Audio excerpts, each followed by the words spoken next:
Hey everybody, my name is Brandon. Welcome back to Cinefessions, where we talk all things media. And today I am talking about one of the latest 4K upgrades of the month. This from 2019. Crawl, directed by Alexander Aja, and this is a movie that I had seen a couple years prior, but for whatever reason I just never owned it on Blu-ray, so I figured now is the perfect time to pick this one up on 4K.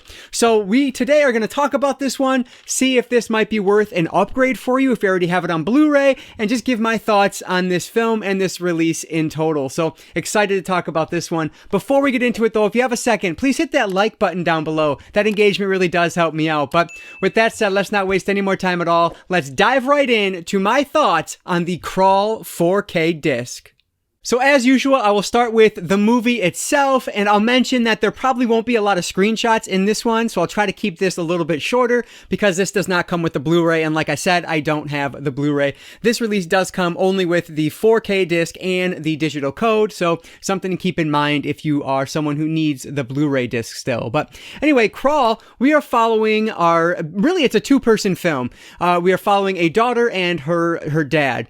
So we pick up in the beginning in Scodelario, I believe is how you say her name. She is playing our main character. She is a swimmer and she's off at college in Florida, but there is a hurricane coming in and her sister calls her and says, "Hey, have you talked to Dad?" Well, she hasn't because they've been in an argument for a while now and no one can get a hold of their dad. So she ends up driving the 2 hours south, which means she's getting even further into this hurricane that's coming in order to see what's going on. She can't find him at his condo, so she ends up going to their childhood home where she tries to track down where her dad might be. He ends up being in their crawl space underneath the house, and turns out that there's an alligator down there with him. And so basically they get trapped down there and they're trying to survive. This is an alligator survival film and mixed in with a natural disaster film because you have your hurricane as well. So throughout the movie, the hurricane, the rains of the hurricane are making this more of a flooded area. So of course, the more flood water in the basement, the better the atmosphere is for these alligators to try to hunt. So this just becomes like absolutely bonkers as this film goes on, and I love it because of that. So as I mentioned, this is really a two-person show here. We have Kea Scodelario playing Haley, the daughter, and then her dad is played by Barry Pepper. His name is Dave. So we are following really their relationship at the beginning of this, and then, you know, kind of trying to understand why they're fighting and everything. Of course, it turns out that the mom ended up leaving the dad, or it was a mutual agreement to separate, and they've been the father-daughter relationship has been a bit on the rocks ever since then. So what's really cool about this is you get these awesome alligator moments in this, tons of them, and they are so much fun, but you also have everything rooted in this relationship between this father and the daughter. And you guys know, if you watch the channel, I am such a sucker for films or pieces of media, books, films, whatever, that have this daddy-daughter relationship, and so I loved that. I thought it was so well done. The acting on this is great. They are asked to do quite a lot because they are, you know, being bitten, being attacked, and trying not to drown, like all these different crazy scenarios that they're put through, but I believed it the entire time. And, you know, this is no surprise. Barry Pepper and Kea Scodelario are both excellent actors. I know Scodelario from her work in the Maze Runner series. I think she was awesome as that. She's kind of the main female romantic love interest, the main female lead in that, and I think she does a great job in those, and I think she's even better here. She was actually also in the Resident Evil movie, the latest one, Welcome to Raccoon City, I believe is the subtitle on that. I've yet to see that one, but she's one of the main reasons I want to see that because I think she's a great actress. And then on top of that, you have Barry Pepper, who is like a super recognizable face. I can't tell you exactly what I know him from without looking it up, but he's just one of those faces that you know. And so I've only seen them be great before, so there's no surprise here that both of them are excellent in their roles. Because this is an Alexander Aja film, you know you're gonna get a lot of blood and gore, and it doesn't disappoint. So not only do you have these incredible alligator effects, which honestly, like, I couldn't tell what was CGI and what was real. I think most of it is going to be CGI based on some of the special features, but still, I couldn't tell while I was watching, and that's really what matters. Like, who cares after the fact? If you're in the moment and it feels real, that's really all that matters. And I think him and his crew did a fantastic job with this alligator CGI work here.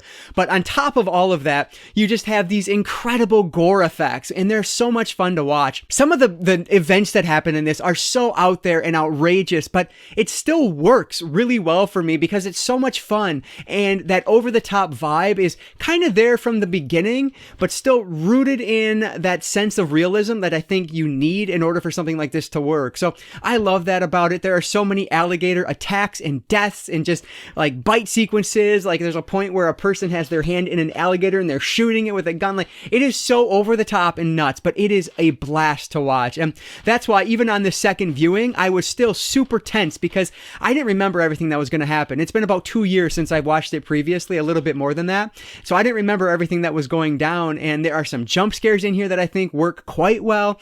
And just again, the special effects, it holds up so well, even on repeat viewings, even in 4K, where a lot of the effects work showing even more than you will in a Blu-ray. So yeah, I think that was, just a credit to Alexandre Aja and his team. They did a phenomenal job with the effects in this one. So that really elevates this from this, what otherwise could be like a campy feeling horror action thriller to something that feels legitimate, and it's just a lot of fun to watch. I won't go on too much longer with the review of the film, but I'll also mention that it's not a one location film. The first half or so of the movie is in one spot, but they do branch out a little bit. You get more than just this one location. So if you're someone who doesn't tend to like those types of movies, do know that you do get a bit more than that. But as someone like me who loves one location films, I think that plays into my enjoyment of this even more. So this is just a really fun, well done horror film.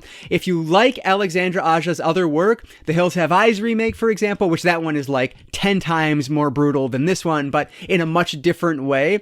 But anyway, if you like his movies, High Tension is another one that I think is done really well. He's just a director that you kind of know what to expect when you go into that. And so if that's something you enjoy and that you're looking for, you can't go wrong with Crawl. I really recommend this one. It is just a good time, no matter how many times you watch it. So for me, I am going to give Crawl from 2019 4 out of 5 stars. All right, so let's move over to the 4K release itself, and I will start with the video because, frankly, the video aspects of this are really the only differences between the Blu-ray release and the 4K release. So you'll see here, this does have a Dolby Vision color grading on it, which when I think Dolby Vision, the first thing that comes into my mind are bright, vibrant colors. This film doesn't have that at all, pretty much. This is a very dark movie, so if you're coming into this looking for something vibrant, you're really not going to find it here. Now, the other aspect of Dolby Vision or the other aspect of the video quality that is enhanced with Dolby Vision are the black levels, and I think the black looks excellent here. There are so many scenes that take place in a basement, and as the film progresses, it gets progressively darker because you have this water coming in, blocking the light, so it's a dark film. But the black levels on this looked excellent. I didn't notice any like black crushing. The black just looked really crisp and clean like it was supposed to. And that's the best I can really say about this. The only time I really noticed any pop of color at all was when they had some flares. And like the orangey red color from the flare definitely stood out against this dark background. But that's really the only type or only instance of color pop I would notice in this. Otherwise, it's really just improving those black levels. And then of course, just the better overall picture quality. So I thought the 4K on this looked great, but when it comes to the Dolby Vision, it's just not what I normally expect when I think Dolby Vision. So I can't really complain about anything, but it didn't blow me away in terms of any of that Dolby Vision work. So I am going to give the visual side of this disc 4 out of 5 stars. Jumping over to the audio side of this release, this is where I was really impressed. The only caveat there is that this is the exact same audio track that was available on the Blu-ray. This is a 7.1 DTS HD master audio track. So unfortunately, they did not upgrade this to a Dolby Atmos track, which is super disappointing because as good as this 7.1 track is, I think the Atmos would have just enhanced it that much more because the rain effects, the wind effects, things like that would have sounded amazing with those heights that unfortunately we just don't get here. Now that said, I still loved the audio presentation on this. This is the first time I've had this audio presentation because the first time I watched this movie was streaming, and I don't think it was a 7.1 track. At least I didn't have the same audio setup I have now, so it wouldn't be able to appreciate it the same way. But today, watching this, it was just awesome listening to this thing. Right from the very beginning, there is rumble in that subwoofer. It sounds amazing. It reminded me a lot of the Godzilla 4K release, which I loved so much last year. This is a release that is really going to use that bass. I believe, now mind you, when I give these reviews, this is a layman's look at this. I'm no expert at all, but I believe they call it the LFE, the low frequency effect, I believe is what it stands for. And that is when you get that rumble, and it works so well here. It just sounds awesome. So that aspect of it I thought was fantastic. I loved the rain effect because it surrounds you in this noise, and it was awesome. From every aspect of the house is where it sounded like this rain was coming from, and the wind. It was so cool. There are some jump scares in this that I think are super effective with that surround sound quality. So this 7.1 track, even though it doesn't give you that Dolby Atmos, I think it still sounds amazing. I really enjoyed it. So, for someone who didn't own the Blu-ray already, I loved this aspect of the film. But if you're someone who already has it, you've probably already experienced this. But for me, even though it's not an upgrade, I still want to give the audio side of this disc 4 out of 5 stars. Touching on the special features real quick, there are quite a bit on here. There's over 45 minutes of bonus content, as the back shows you. But it's the exact same stuff that was on the Blu-ray, which is a bit of a shame. Nothing new here. There is the motion comic of an alternative opening, which I thought was pretty cool. I'm glad they didn't go with it, but it is pretty cool, very brutal. And then on top of that, there is a introduction to that intro from the director. The big meat and potatoes of this, though, is called Beneath Crawl, which is an about 30-minute behind-the-scenes making of featurette. That one is on there, as well as there is a visual effects featurette, and then one that goes over the alligator attack. So those ones are about 11 minutes long and about 5 minutes if I remember right. But on top of that, there are also some deleted and extended scenes, only about 6 minutes worth, but they're there. And frankly, I think it's good that they cut them out because they add not very much to the film. So I think they were worthy cuts. But yeah, so that's what we're looking at in terms of bonus features. And again, I don't typically rate these, so I won't this time either, but a good assortment on there if you don't already own this disc. I think that segues into my overall thoughts on this one pretty well. If you don't already own Crawl on Blu-ray, this is definitely the way to go to pick this one up. I think it looks and sounds amazing, and there's about 45 minutes of special features, so this is a great release overall. That said, the only difference is that 4K picture quality and that Dolby Vision color grading. Everything else you've already got if you have the Blu-ray, which is quite a bit of a shame. So for me, for someone who didn't own it already, I am very happy to add Crawl to my collection. But if you already own it, it's really a mixed bag on whether you think you should, spend that extra $20 or whatever you can find it for to upgrade that visual picture. Because I think the Blu-ray looked good. At least the 1080p streaming, when I watched that a couple years ago, I thought it looked really good. So I don't know how much of a difference you're going to notice between the Blu-ray and the 4K when it comes to picture quality, given that it is such a dark image. But that said, I'm happy I own it. It's going to be completely up to you if you think this is one you need or not. So I am going to give the 4K release of Crawl, as someone who has never owned this on physical media before, 4 out of 5 stars.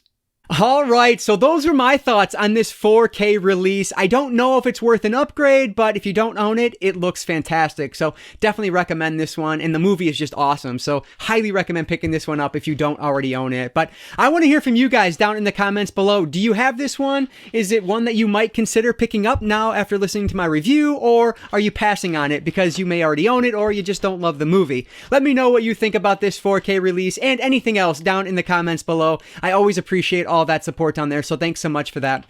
But that is it for today, guys. So before you go, if you could hit that like button down below, that engagement really does help me out. And like I always say, I don't just talk movies, I talk all things media, be it books, movies, video games, graphic novels, manga. If it's media related, I'm interested in it, and if you are too, you might consider subscribing. Alright guys, so that's gonna do it for today. I just want to say thank you all so much for watching, and I want to encourage you to consume some media today. I'll catch you next time.